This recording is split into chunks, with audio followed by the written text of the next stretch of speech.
Hello viewers, I'm SB, and I have a few final thoughts about BATTLETECH. I actually have still been having the urge to play, so I'm going to talk over me playing a post-game mission here, which probably gives you a pretty good idea of how I'm feeling about the game as a whole.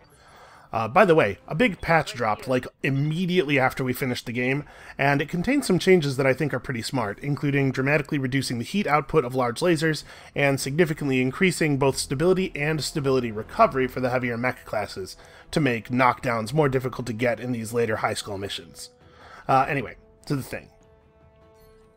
One of my favorite parts about BATTLETECH was the relative simplicity of the player's actions from turn to turn.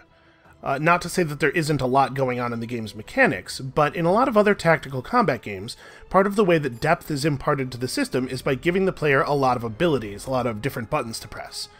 Like, if you think about where our characters were toward the end of the XCOM 2 War of the Chosen series, some of our soldiers needed like a dozen buttons at the bottom of the screen. In BATTLETECH, your turn is almost always just, I move, and then I shoot.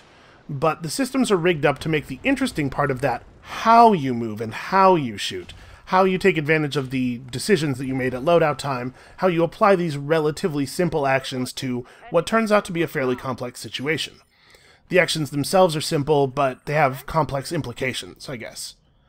Trying to puzzle out the right firing arc and shot composition and how that changes over the course of the battle as armor degrades and initiatives shift up and down and shots go errant and hit components you weren't expecting them to is just a lot of fun.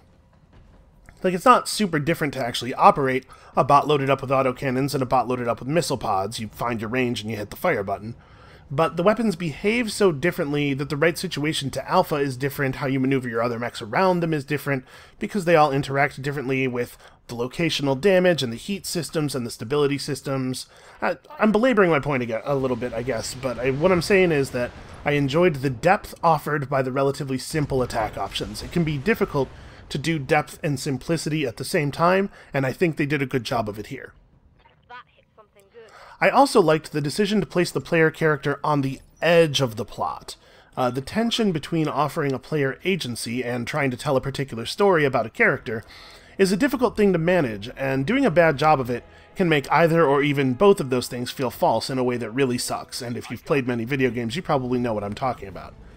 Giving the player some stakes in the conflict via Raju Montgomery and, wanting revenge, but moving the main motivation and reaction to large plot events off to a character who isn't directly associated with the player's mercenary company gives the player character reduced responsibility to the pretty heavy main events, which makes it less silly when you decide you want to put off a plot mission to go shopping or because you're waiting for your 0G pool to be finished installing or whatever.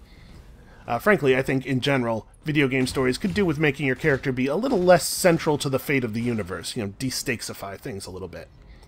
I will say that they might have gone a little too far with this. They maybe disconnected the character from the story more than they meant to, or maybe my bad memory is at fault. But I definitely had a couple of occasions there where Kamea would mention Raju, and I would go, wait, who's that? Also, man, BATTLETECH is just really cool. It's hard to put into words the way I feel when I make a giant mech suit jump jet over a mountain and then fire 100 lasers, but it's intense and primal. And who can argue with humanity's deep, instinctual, ancient love of flying robot laser barrages? Anyway, that's it. I don't really have a lot to say, but obviously I'm still feeling the game, so it's possible that it will come back to the channel in some form relatively soon. However, I'm not promising anything, so nobody gets to yell at me if it doesn't happen. I hope you all enjoyed the series as much as I did, and thanks for watching.